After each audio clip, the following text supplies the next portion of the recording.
Hey guys, so this year I've implemented an ant control strategy that's kept all ants out of my vegetable garden. I've yet to see one mound in my walkways or in my raised vegetable beds. This also works inside the home, inside grass areas. So let's head into the potting shed and I'll show you how to exactly do this super simple, very low cost method, and you don't have to use any toxic chemicals to keep ants completely off your property. So guys, one of the main reasons I use my own method and my own recipes for getting rid of ants is I don't want to use any of these toxic chemicals that might harm pollinators, my pets, or anybody that might be visiting small children and things like that. So we want to use the least toxic product possible for ants. Now, what I wanted to say first of all, before we move on further, I've got a Patreon, and if you're a member there, you can download this PDF for absolutely free, multi-page booklet, and it'll help you out quite a bit. It'll give you some extra tips and 25 additional ways to keep ants out of your home, garden, or lawn. Now, let's get started on making recipe number one, but first I want to tell you what each recipe is for and why we're using two separate recipes and some alternate methods if you do find an ant bed in your yard. Now, just a quick note on why ants are coming into your home, or why they're in your yard, or why they're in your sidewalk. They're usually looking for one of three things. They're usually looking for water, and even if you've had rain, just in a 24-hour period, grounds can dry out, and so they may go looking for water early morning, or if there's a water source close by, sometimes you'll see ants in that area as well. But the other two things they're going to be looking for is either sugar-based foods or protein-based foods, and one of those two things is what they need to keep their colony thriving. So if you try to make one type of bait and it doesn't work, or the other type of bait that it doesn't work, then you should probably try both baits simultaneously. Now, you can do a test. You could put a small amount of sugar or a small amount of protein and see which the ants go to, which ones they gravitate to. So if this is happening in your kitchen and you had a line of ants in there, try just a drop of honey or just a few pieces of sugar, just a couple of pinches of it, or something like a small piece of bacon. See which one they go for, and then you'll know, are they looking for proteins or sugars. But I always say, if you have ants, just go ahead and make both baits, and that'll save you some time rather than having to do the experimentation phase. So just a quick note, whenever you make these special baits, saving bottle caps from different types of bottles, whether it's a drinking bottle or something like this, which was a apple juice bottle, just saving these caps really is a good idea. Put them in a Ziploc bag, and then when you go to make your traps, you'll have 5, 10 or more of these, so you can disperse these caps around your kitchen, sidewalk, indoors or outdoors in your garage. So let's start first with some really pure water. Now, this water is rain catch water. Sometimes waters that come out of the tap can have odors to them, and that could be repellent to ants. So if you're making this trap and you want to have the most success with it, don't use any type of tap water. Try to get the purest water you can, even if you have to sacrifice a very nice bottle of drinking water. And we're going to start with 1 cup of warm water. Now, I've let this sit out, and it's been sitting out in the sun, so it is warm. And the reason we want it warm, we want our sugar to dissolve evenly throughout the entire mixture. Now, since this is a sweet-based bait, we're going to just use ordinary sugar. And for this particular one, we're using 1/2 cup of granulated sugar. Now, you could use 1/4 cup of honey or cane sugar, whatever type you have in your kitchen. So just remember, sugar is the main component of this first bait trap that's going to work well. So we've got our sugar, we've got our warm water. The next thing, you want to mix this for maybe 2 or 3 minutes to make sure the sugar is completely dissolved in our water. Now, the way this trap kills is it kills slowly. It's not an instant death. What we want to do is have them take the bait back to the colony and feed it to the queen and the workers and everyone in the colony, so the entire colony dies off. So if the scout ants that are roaming around your kitchen, your sidewalk, your vegetable garden, if they die before they make it back to the colony, it's not going to work. So you need 1/2 teaspoon of borax. Now, you can either use this washing powder, which there has been some discussion that this is not pure borax. So you can buy pure borax powder. This is 99.9% pure. I'll put a link in the description. It actually has lasted me for, I believe, over 5 years, because you only use a very small amount in these traps.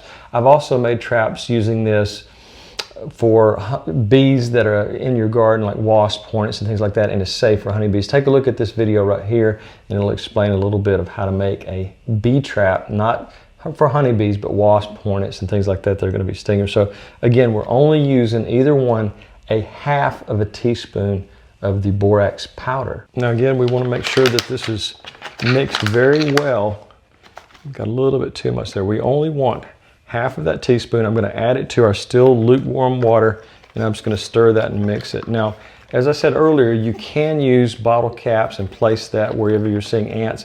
Another thing you can do is you can soak cotton balls in this solution, and they'll feed off of the cotton balls. They'll take some of the bait directly from there, wherever they're nesting at, take it back to their colony. But I personally like these type of traps better. Now, if you're using this out in a vegetable garden and you're worried about rain, take something like this, a bottle or even a mason jar, punch maybe one single hole closest to the ground, put your cotton ball or your plastic bait station, let's see if I can get this out, bait station trap out, and put it to the back, very bottom, and then you can put it anywhere in your garden. You don't have to worry about rain coming in and spoiling the bait. Also, you probably want to put this in the shade because this is going to get extremely hot, which might drive ants away from it. It may be too hot. So put it under an existing plant if you're having problems in your vegetable garden, your ornamental garden, and just make sure that it's protected from rain and extreme heat. Okay, next we're going to make our protein-based bait, and this is bacon up. It's basically just bacon grease that you can buy at Walmart. You're going to get 2 tablespoons of this, and we're going to mix it. This is probably even simpler than creating the sweet-based bait.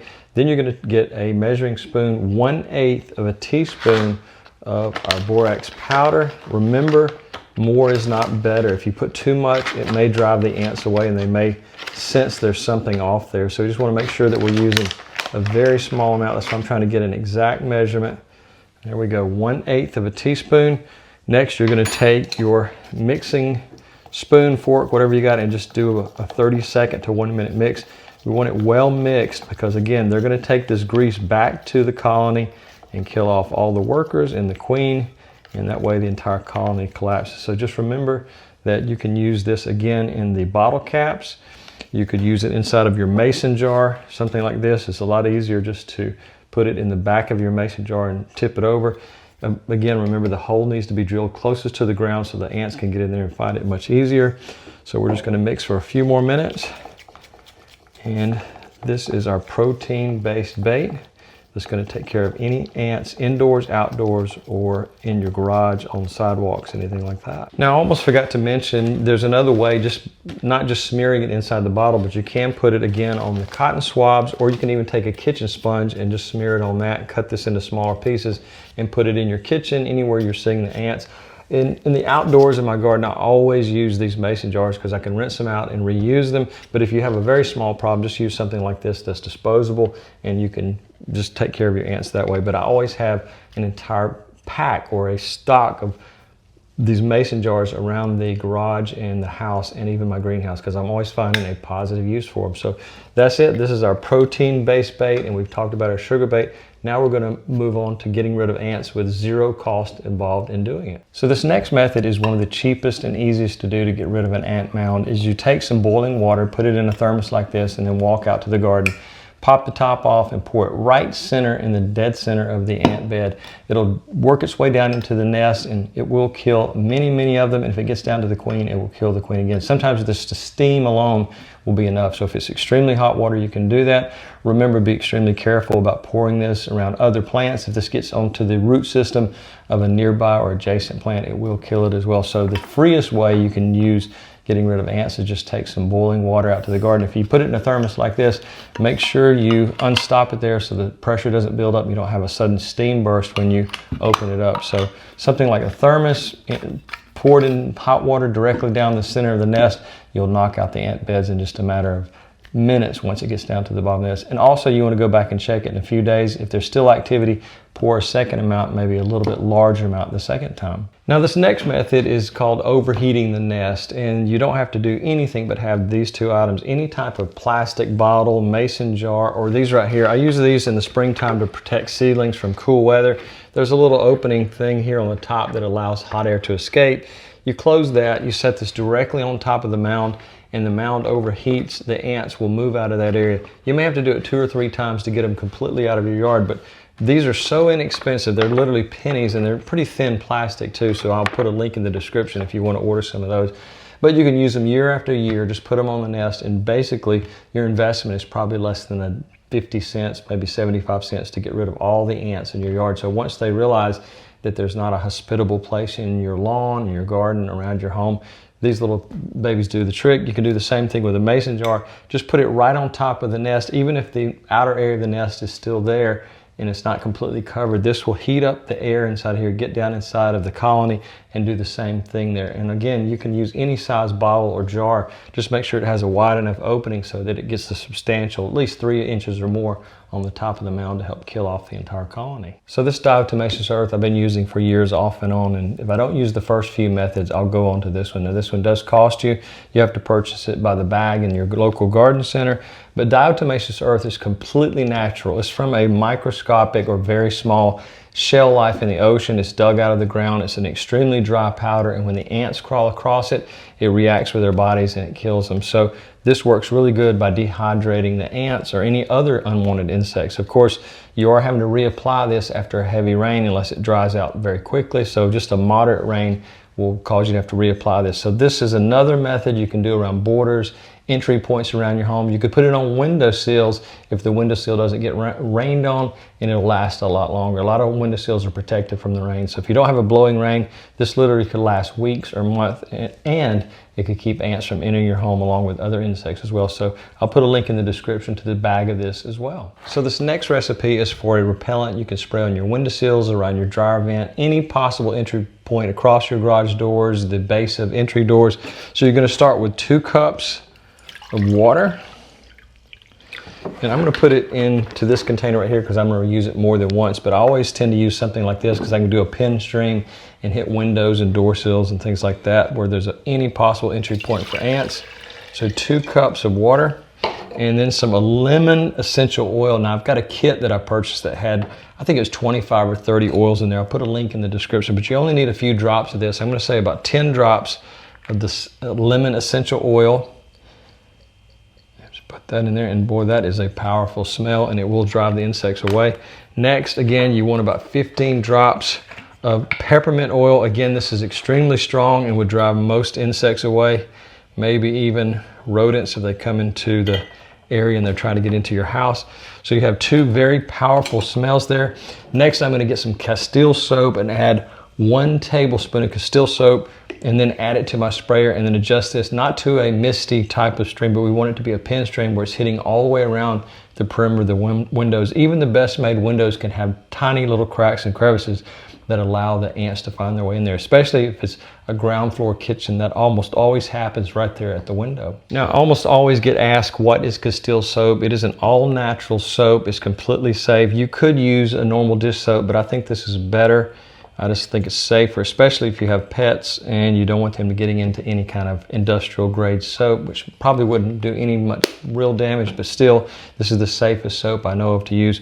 Just remember, when you put this into your sprayer, you're going to occasionally need to agitate it to make sure it's well mixed, so none of the essential oils have separated the lemon or the peppermint, and make sure it's well mixed, and then you can go along the outside of your windowsills or anywhere you're having a problem with ants and you just want to repel them out of that area. So guys, once again, if you're interested in downloading this PDF right here, you can also get 25 tips that will help you keep ants away from your garden, your lawn, or even inside your home. There's a lot of added information there, and if you're a supporter of the channel, a paid supporter, you can download it for absolutely free, print out a copy, or save it to your device. Guys, I really appreciate you watching. I hope this helps get rid of any ants you might have, so have a great day.